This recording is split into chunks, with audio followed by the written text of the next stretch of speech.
Good evening. This edition of the program Time, we begin with news on the situation on the Tajik-Afghan border. The situation there continues to escalate. The site of yet another gunman attack is the first border outpost near the locality Vanchsk of the Harok Border Regiment. During the last night, border troops thrice deflected attacks. The fighting is underway for almost 24 hours now. Since dawn, the outpost is backed up by border troop helicopters, which launched 2 missile attacks on concentrations of the adversary. According to the border troops, since the 8th of April, not less than 106 gunmen have been exterminated. But among the border troops, there are also losses. Today, 5 have been killed. Since the massive aggression by gunmen began, it's been 5 days now. Our correspondents report from Gorny Badakhshan. Artillery fire and shelling by the border troops of the first border outpost in the area of Vanchsk continues in an attempt to hold their positions with the support of helicopters. A sniper war flared up beyond the border post Hushgari. The number of victims grows on both sides. The Ministry of Foreign Affairs of Tajikistan, at an urgently convened meeting in detail, informed foreign diplomats accredited in Tajikistan about the critical situation developing in Gorny Badakhshan. A special representative of the UN Secretary General, Ramiro Perez-Payun, who almost was blown up by a mine near the inspection passing point Nizhny Panjsk, cancelled his meeting in the Afghan city Tulukan with the leader of the Tajik opposition, Saeed Abdul Nuri, and spoke today with the president of Tajikistan, Emomali Rakhmonov. And in Dushanbe, a burial was held for border troops who died in defending the southern borders of the Commonwealth. The state flags of Tajikistan and Russia and Kazakhstan were lowered. A mournful salute resounds. The final military honors are being paid to the dead by their commanders, their friends, and fellows at arms. The bodies of 17 military servicemen of the Kazakhstani battalion today were sent by military air aviation to their homeland. In connection with the latest events on the Tajik-Afghan border, Russia has made a statement in the United Nations. Attention of the UN Secretary General is directed to the actions of the authorities of Afghanistan, through whose obvious permissiveness the gunmen are launching attacks from Afghan territory. Russia has submitted a proposal that the UN Security Council should react to the alarming reports from the Tajik-Afghan border. For now, the Secretary General of the UN has reacted. Boutros Ghali has urged the Tajik sides to do everything possible to continue political dialogue and hold the next round of dialogues as soon as possible. And the UN mission in Tajikistan appealed today to the authorities of the Republic and the representatives of the irreconcilable opposition to immediately hold a new round of talks. President Emomali Rakhmonov immediately announced his consent for such a meeting. No response from the opposition has arrived yet. And now events in Chechnya. The federal forces have closed their operation to clear the populated point Samashki from gunmen and the adjacent regions in the west of Chechnya, freed from unlawful armed formations. Also are the villages Zakan Yurt and Achkhoy Martan. According to Interfax, residents of Achkhoy Martan have begun voluntary relinquishing of weapons.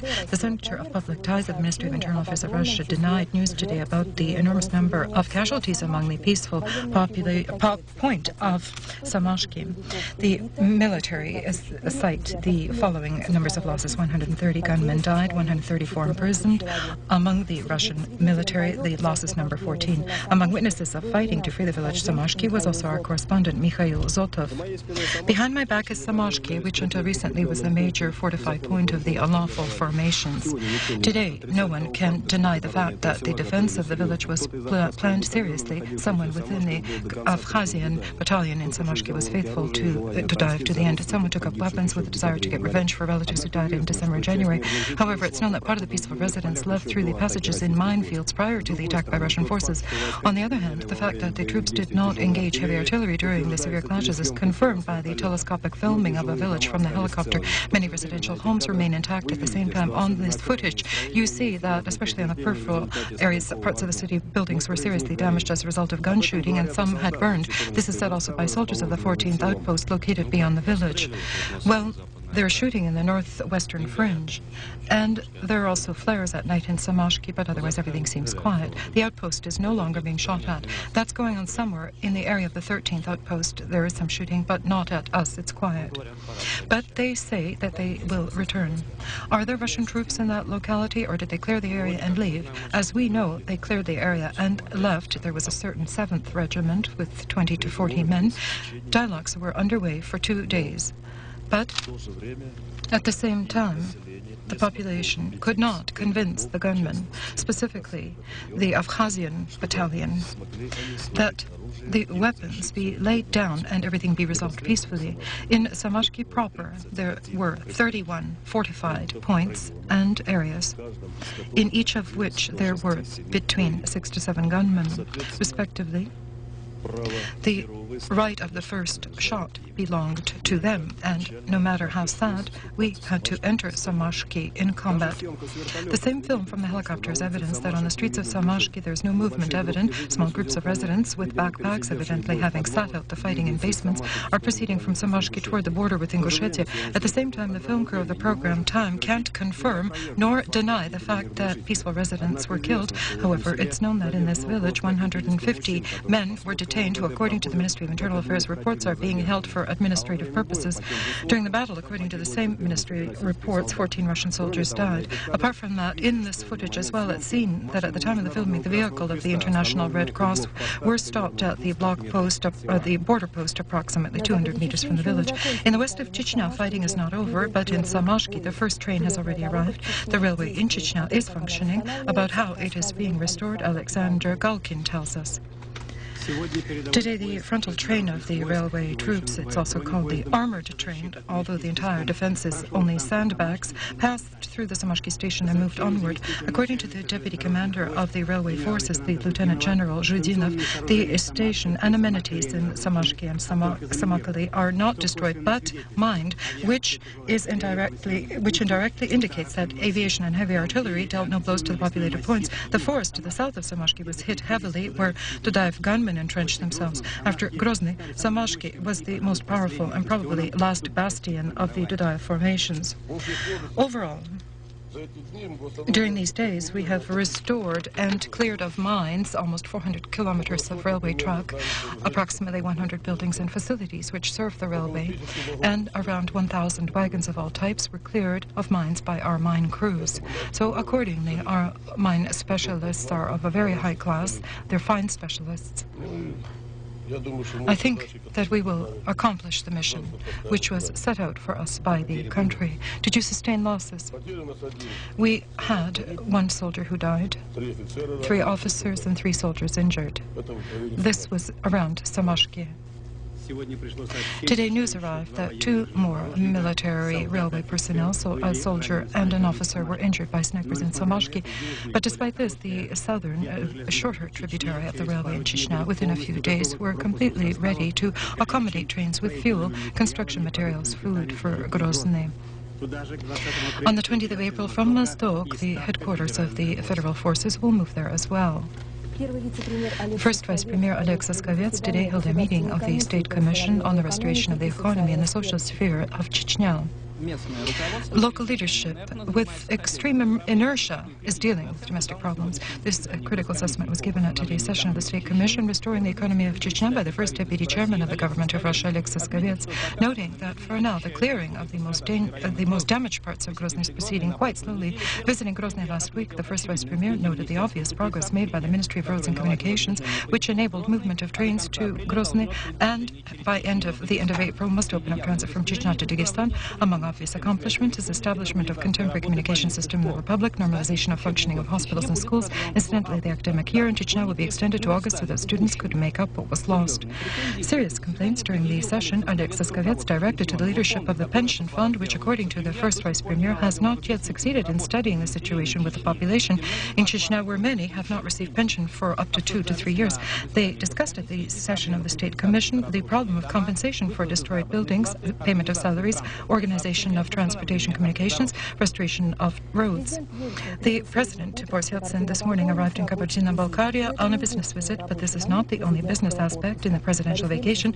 Boris Yeltsin today admitted that within the last days he was actively at work on documents discussing current problems, not only with Viktor Chernomyrdin, but with the Minister of Defense, Pavlo Gorbachev, and with the Mayor of Moscow, Yuri Lushkov. He spoke on the telephone with the Chancellor of the FRG, Helmut Kohl. Just recently, a decree was signed on a free trade zone in Kabardino-Balkaria. Boris Yeltsin was expected in Kabardino-Balkaria in the beginning of last week. However, the weather, which drastically deteriorated, forced changes in the presidential schedule. Today, Boris Nikolaevich kept his promise to visit the Republic, and from Sochi he arrived in Nalchik. At the plane's gangplank, Boris Yeltsin gave a brief interview. Kabardino-Balkaria is very highly valued in Russia. It firmly maintains and adheres to the positions of the federal organs of rule. The current visit of Boris Yeltsin to Kabardino-Balkaria is underway during a vacation and is considered unofficial, yet the itinerary prepared for him is very saturated. And the first point is the visit to the Republican Industrial Exhibit. The basic condition for that exhibit, as is asserted by its organizers, was to show or display no fanfare. Many exhibits attracted the attention of the president, for example, the water purification system manufactured by the Nalchik company Technopribor. In Moscow, they're all after American and German purifying systems. And how is it that we buy French water, we, with such technologies, and we have Lake Baikal, and we buy French water? And why are you asking? It's no surprise. Incidentally, all the goods displayed at the exhibit can be bought today. Incidentally, agreements to purchase them are concluded directly within the exhibit center. In general, the President of Russia was pleasantly pleased by the economic potential of Kabardino-Balkaria. After viewing the exhibit, Boris Yeltsin approached the press. Are you going to run? I have not yet made a decision on that. In the afternoon, Boris Yeltsin visited the city hippodrome. Today, horse races were held for the prize of the President of Russia. Yeltsin was a very ardent fan, and 10 million rubles were won by the professional jockey Timur Sizhaka. Kabardino-Balkaria is famous for its marvelous racehorses, and since the dawn of time for mountain people, a good steed is considered to be the most precious gift. And Boris Yeltsin was presented by the peoples of Kabardino-Balkaria with a 4-year-old nicknamed Smolensk. Later, the president left for downtown Nalchik and laid flowers to the monument of the 400th year since Kabardia joined Russia. The last itinerary item in the visit was a visit to the Republican Center of Children's Art.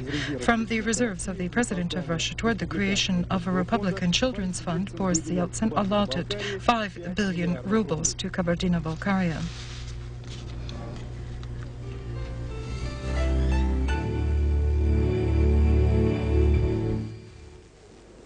During the 19th session of the Federative Council, which convened today, more than 25 questions of statehood significance will be examined, including laws on the elections for the President of Russia, the State Duma, to restore and protect the savings of Russians, and about public Russian television. Just recently, successfully using the tactics of closed doors in the State Duma, the high-ranking officials from the General Staff today as well did not change that approach. In the auditorium of the upper chamber, they displayed maps and schedules labeled top secret. In the Federative Council, they discussed the laws on immediate measures to man the armed forces and the border troops, and on addenda and amendments to be carried into the law on military obligation and service. Previously, these laws had been adopted by the Duma. The session of the chamber was declared closed. As a result, there was no further clarity on how and how long Russian youths would serve. In addition to his report, our correspondent reported that the Federative Council voted down the law on immediate measures in manning the armed forces and border troops on a conscription basis. The deputies felt that the law does not completely resolve problems of manning other military formations. What regards the law on military obligation and military service, we will learn of its fate likely tomorrow. The deputy groups Stability, Russia, the new regional policy, and the faction press, overall this is around 130 votes, agreed to reach a consensus and vote against a non-confidence move in the government if the question is raised for discussion by the State Duma. Representatives of the deputy group Stability also announced the creation of a new social-political movement called Stable Russia. To unite efforts of movements and parties for the sake of general accord, this is the objective of the new social-political movement, Stable Russia. Its initiators are a group of deputies of the State Duma with the same name, Stability. The organizational conference was held on Sunday, but the press was not invited to attend. We're deeply convinced that we have to unite around a common idea and not around someone wanting to be yet another leader or a lineup of leadership, but around the idea of a democratic legal state, a market economy, social orientations, and the main thing is the stabilization of the country. Deputies of the group Stability issued a statement in which they criticized the law directed against creating a public Russian television. We support the creation of public Russian television. The government does not lose its control. This is absolutely clear. This was all published. The viewer will have professional television, which won't deplete the taxpayer's pocket, it says in the statement. All the controversy around public Russian television is only a pre-election power struggle among deputies, feel the representatives of the movement Stable Russia. Crimean deputies decided that the time has come to seek support in Moscow. The delegation of the Supreme Soviet of Crimea, headed by its chairman, Sergei Tsakov, arrived by flight in the Russian capital today. At the session of the State Duma, Sergei Tsakov intends to speak Friday, the 14th of April. This, according to Itartas, he agreed on today with the deputy chairman of the chamber, Gennady Seleznyov. A hunger strike in the parliamentary auditorium. This unusual format for protest was chosen by the deputies from the opposition of the Supreme Soviet of Belarus. The opposition spoke out against a referendum to be held, initiated by the President Lukashenko. The head of state had suggested on the 14th of May to hold a referendum on 4 questions: to give the Russian language the status of a second official language, to replace the state symbolism, about economic integration with Russia, and to endow the president with the right to suspend parliament. The threat of a hunger strike yielded results. The parliament declined 3 of the 4 questions within the referendum. A positive decision was adopted only on the question of economic integration with Russia. Alexander Lukashenko stated that the deputies thereby violated the constitution. The people and only the people can decide on those 4 problems, said Lukashenko. Participants of youth acts of protest in the Moldavian capital in its 4th week today blockaded traffic in the central part of Chisinau. They demand the resignation of the government and to declare Romanian as the official language in the country instead of Moldavian. Since early this morning, several hundreds of young men and women began picketing the television and radio, calling out famous slogans. We demand social justice, changes in the constitution, and we will pursue our rights to the end. In the opinion of the picketers, television and radio journalists don't cover events objectively, support official authorities, and have just about betrayed their own people.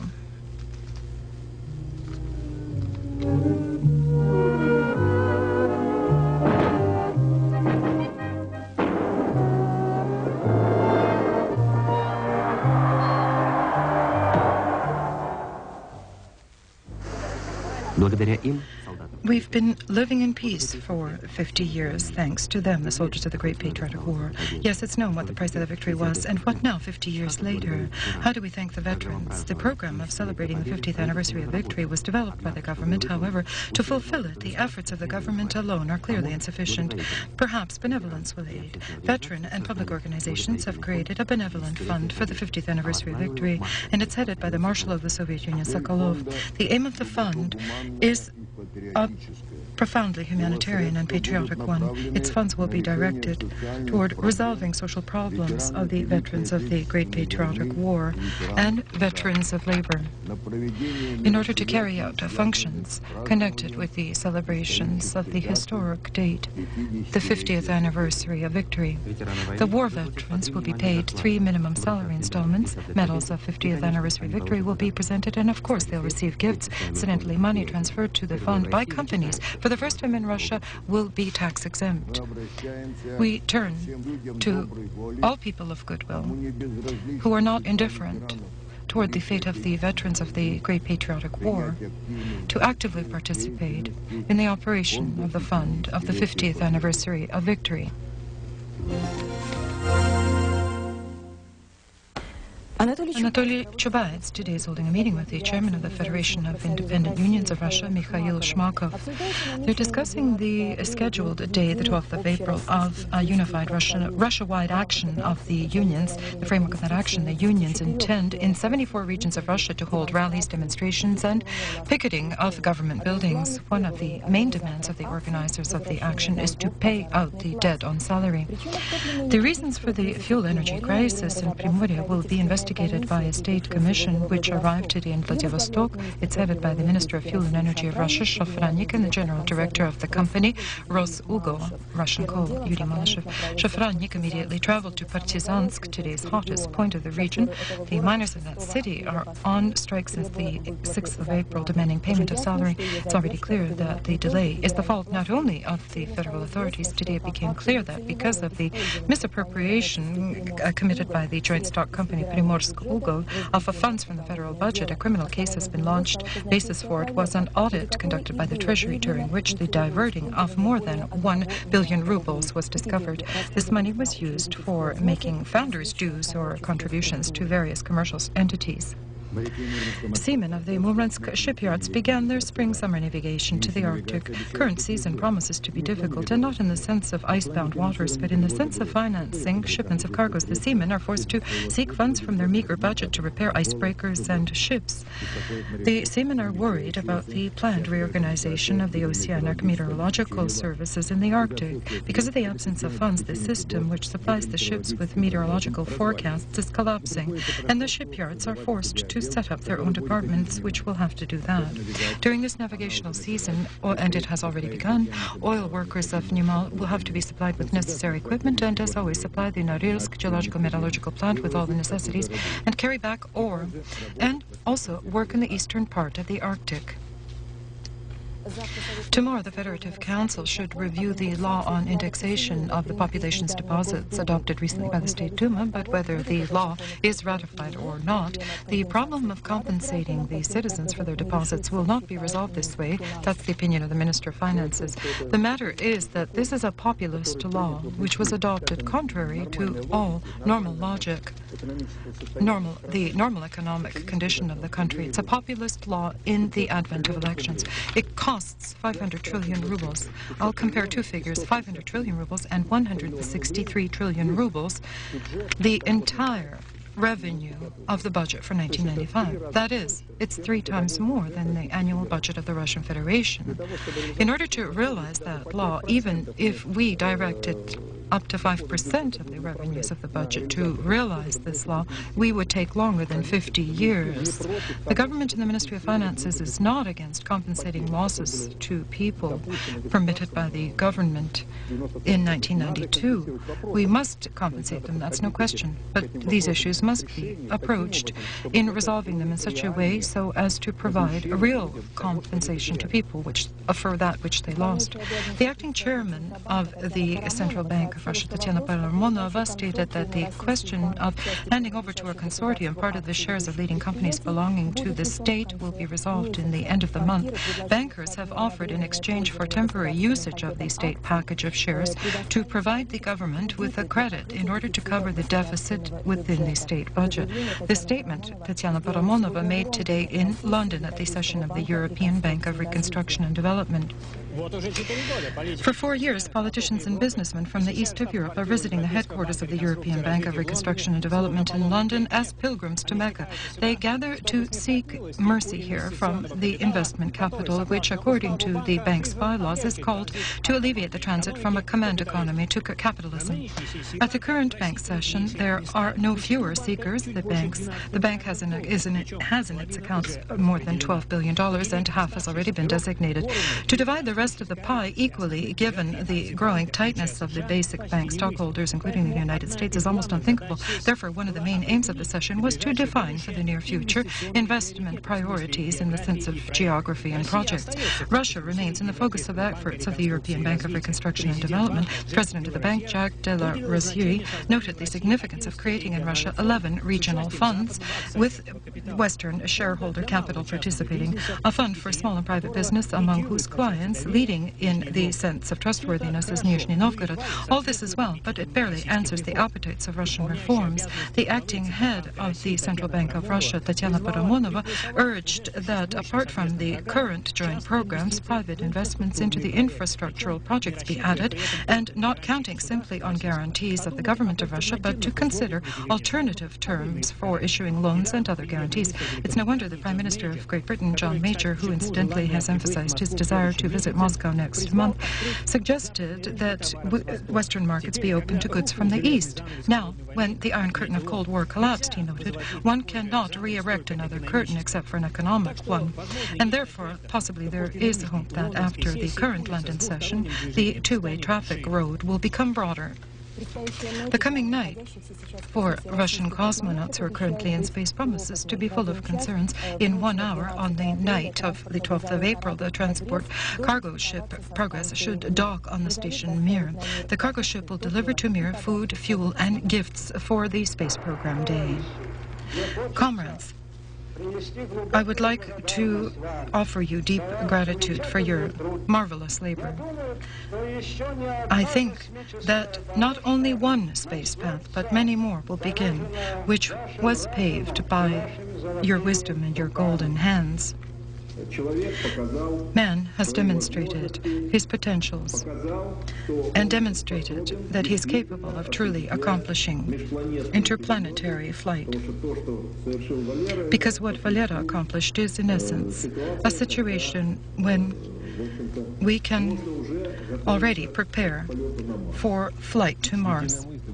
There's unanimous thought in these two statements, and the main thing is the talent of the Russian people. The auditorium in Star Village was full. 3 events simultaneously. They celebrated the 12th of April and the 35th anniversary of the Center and Training Cosmonauts and the return of the lengthiest space expedition.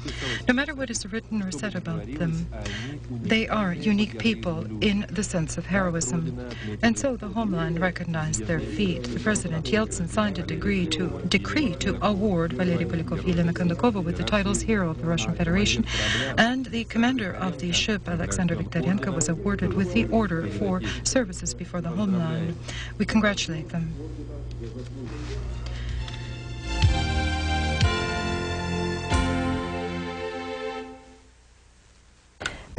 The Prime Ministers of Russia and Albania today held talks in Moscow. Opening the talks, Viktor Chernomyrdin noted that for the development of two-sided relations after almost 30 years of interruption in diplomatic contacts, a good beginning has been laid. Viktor Chernomyrdin noted that Russia is interested in constructing a gas line to Albania and also in assembling energy objects there.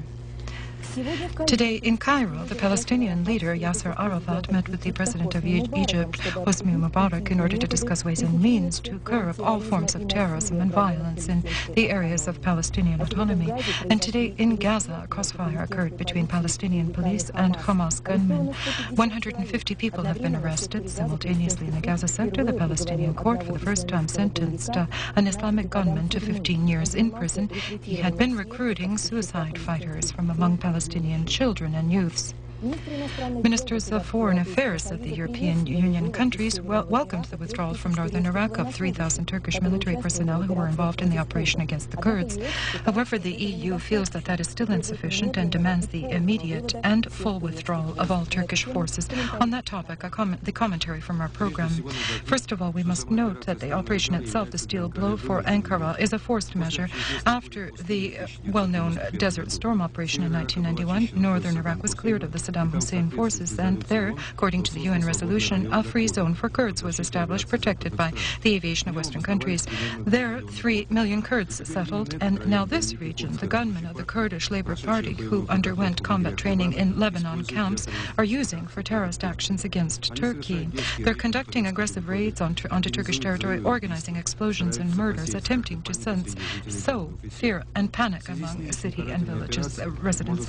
In connection with the current punitive operation, one may say that Turkey is now under the press of criticism of the entire international community. Its arguments are not taken into account, however. Indeed, during combat operation of such a scale, peaceful residents unavoidably suffer. But alas, it's not Ankara's fault that the Turkish blitzkrieg is dragging on. Kurds, with excellent knowledge of the mountainous terrain, are offering serious resistance. Therefore, many Turkish military personnel are dying as well. Therefore, to speak of a full withdrawal of Turkish forces from northern Iraq is premature. The president of the country, Süleyman Demirel, said in that connection that the operation will be conducted until such time that they liquidate all the bases and hubs of terrorists.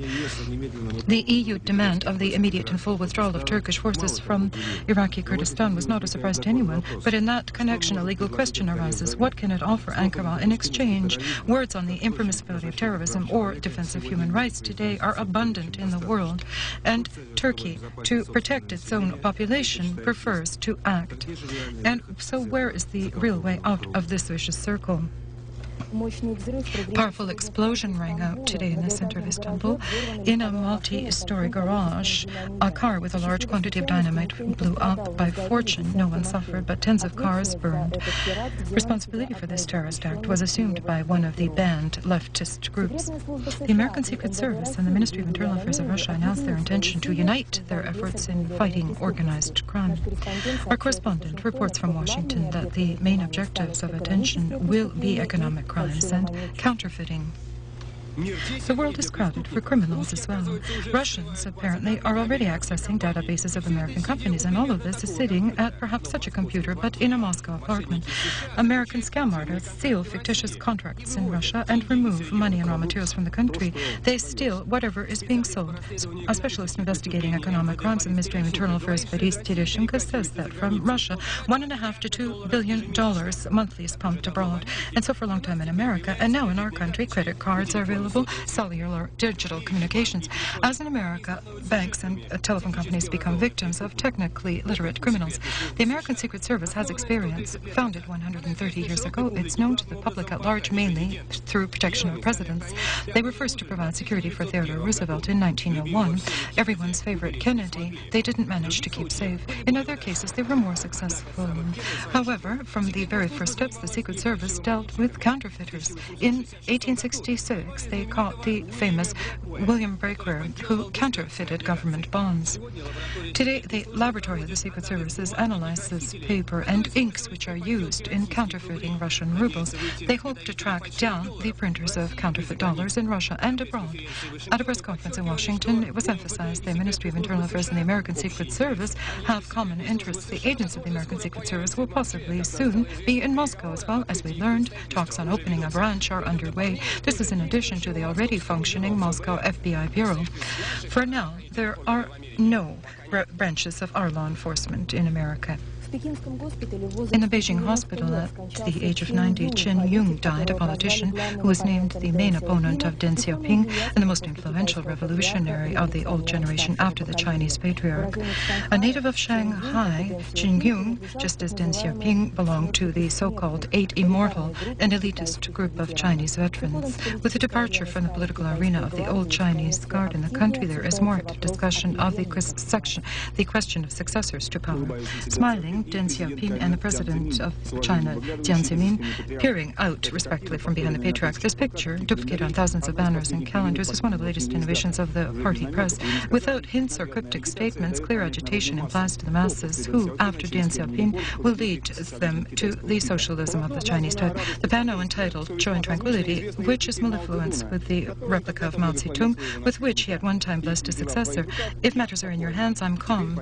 And now, according to official terminology, matters in China will pass from the second to the third generation of leadership, whose base is called Jiang Zemin. Not without the clandestine support of Deng Xiaoping in the Chinese state hierarchy, he rose to the heights of Mao himself. Now Deng's successors has no clear opponents, but the new circumstances, and that's how they call the imminent departure of the Chinese patriarch, don't promise Jiang Zemin peace and calm alone. Local analysts feel that the current leader is civilian and hasn't the full support of those in uniform, and the support of the military in China always were a weighty the argument in power. Beijing has difficulty finding a common language with developing provinces in the Primorye region who want independence from the center. And the Chinese parliament is no longer pleased with the role of automatic stamper party decisions. During voting at a recent session, the Jiang Zemin protégés in the posts of vice premiers received many black balls, and one may only speculate when the Chinese chairman of the parliament, Xiao Shi, said that you must keep in mind that in China, modernization will come only if the law rules and not individuals. In Moscow, in the Tretyakov Gallery, an exhibit opened of competitors for state awards in the area of literature and art 1994. Plays, operas, ballet productions, which were applauded and given standing ovations in the best theaters of Russia. Contemporary architectural construction proving that not just Peter I could change a city into a work of art. Artistic panels, literary bestsellers, everything became the clear spiritual result of the last year. Opening the exhibit, the head of the administration of the president and chairman of the Commission on State Awards of Russia, Sergei Filatov, said that this time works presented for the competition are more than in all the previous years. This is the undisputable argument for the rebirth of Russian culture. Among participants of the exhibit are such prominent names as Spivakov, Sausky, Radzinsky, Davidov, Gochenko. To the question, to whom are the current works of arts directed, participants of the exhibit were almost unanimous. Now, mostly, people are hungering for spiritual food. Today, Alexander Solzhenitsyn was presented with the prestigious Italian award Brancati. During almost 3 decades, it's annually presented for outstanding achievements in the area of culture. The award to the Russian writer was presented by representatives of the Sicilian province Catania. The award was founded in 1967 by a group of prominent figures of literature and art. It bears the name of the famous Sicilian writer Vitiliano Brancati. Our special correspondent, Dmitry Motrich, reports from the government building. 5 minutes ago, the meeting ended between the representatives of the leaders of the labor unions with the members of government. According to the first vice premier, Anatoly Chubahets, they have managed to reach several principal agreements. A decision was adopted to liquidate the debt for salary and to support teachers from the federal budget. And yet, the head of the independent unions, Mikhail Shmakov, asserts that collective actions planned by the unions will take place after all. According to him, this will be a good support for the dialogue process. Shmakov also stated that the Federation of Independent Unions never submitted slogans demanding resignation of government. With this news, which was just brought to me in the studio, I conclude our broadcast. Information will be continued by the sports commentator.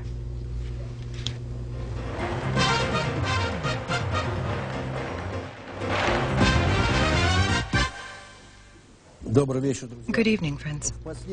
On the last day of the Super Tournament in chess in Monaco, the world champion Anatoly Karpov confidently beat Alexei Shirov in 2 matches, and the Indian player Anand, on his part, surpassed the Russian Vladimir Kramnik 1.5 by half a point. As a result, Anatoly Karpov has gained 16 points of a possible 22, and Anand has 1.5 fewer. In 3rd place is the Ukrainian player Vasily Vanchuk with 14 points. Despite the warm weather, the international snowmobiling tournament in Nowy Orengoy has taken place. These were the last races of the season. And to visit the Northerners were racers from Finland, Moscow, and Ufa. Overall, leading were the athletes Tony Anasau and Pauli Pipolo. In 3rd place was Andrei Kulshoy from Orengoy. In Berlin, the hockey youth team tournament of Europe is underway. The age of the players is up to 18. In the first round in Group A, the Swedish team demolished the Belarusian team 10-3, and the young Finnish players beat their rivals from Switzerland 6-1. Yesterday in Group B, the Russian team beat Norway with the same score 6-1, and the German players tied the Czechs 4-4. In the suburbs of the small Dutch village of Valkensvaart, the 2nd level of the motorcycle races of the world in the class of vehicles up to 250 cubic centimeters per motor, the Belgian Stefan Everson on the Kawasaki was outside competition, victorious in both races. His main rival was the American Tolan Voland. The hockey players of Calgary with a major score 8-3 beat the San Jose Sharks. The Russian Batshevsky, who went to Calgary from Toronto, had 2 successful passes on his scoreboard.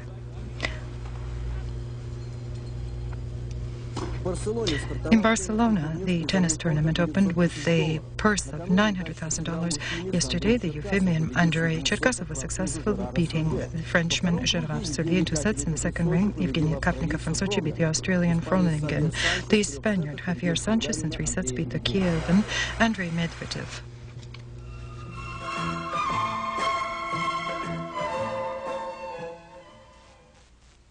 Good evening. The northern regions of the European territory of Russia tomorrow will be in a belt of heightened atmospheric pressure. On the Kola Peninsula, in the Arhangelsk district, in the Nenes Autonomous District, and in the Republic of Komi, variably cloudy skies with some isolated light precipitation. Temperature of the air +2 to 7, at night freezing down to -3. The cyclone, the center of which tomorrow is expected west of Moscow, and atmospheric fronts will determine the weather in the northwestern areas and central areas. That will be light rain and cloudy weather, temperatures of +8 to 13. Along the Central Volga and the Ural, no precipitation and warmer, 15 to 20. In the Baltic countries and the Kaliningrad district, it's rainy and windy, day temperatures of +4 to 9 degrees. Have a look at the map. The cyclone, which today is located over the lower Don, is shifting toward the north to the central areas of Russia. Atmospheric fronts connected with that cyclone will bring to the central Chernozem area, to the lower Volga and Kalmykia, cloudy and rainy weather during the day, +7 to 12 throughout the district, up to +16. In Belarus, in the east of Ukraine, in Stavropol Rim area, it's cloudy with some periods of brief rain, and it will be cool, +4 to 9. In the west of Ukraine, in Moldova, in the Rostov area and the Krasnodar Rim area, in a belt of high atmospheric pressure, variably cloudy without significant precipitation. During the day, 5 to 10 above zero in the Rostov-Krasnodar areas, up to +15. In the Transcaucasus area, partly cloudy skies in the mountains and in the east of Azerbaijan, some isolated torrential rains and thunderstorms. The air will be +16 to 21 degrees. In Azerbaijan, +13 to 16. In the Orenburg district, it will continue to be variably cloudy without precipitation during the day hours, +15 to 20. On the Black Sea coast of the Krasnodar Rim area, the rain will gradually subside, but in the mountains during the day, thunderstorms are possible, +8 to 13 degrees. St. Petersburg, partly cloudy skies with some light periods of rain at night, +1 to 3, during the day, +6 to 8. In Moscow, partly cloudy skies and brief rain at night, +2 to 4, during the day, +11 to 13. All the best. Goodbye.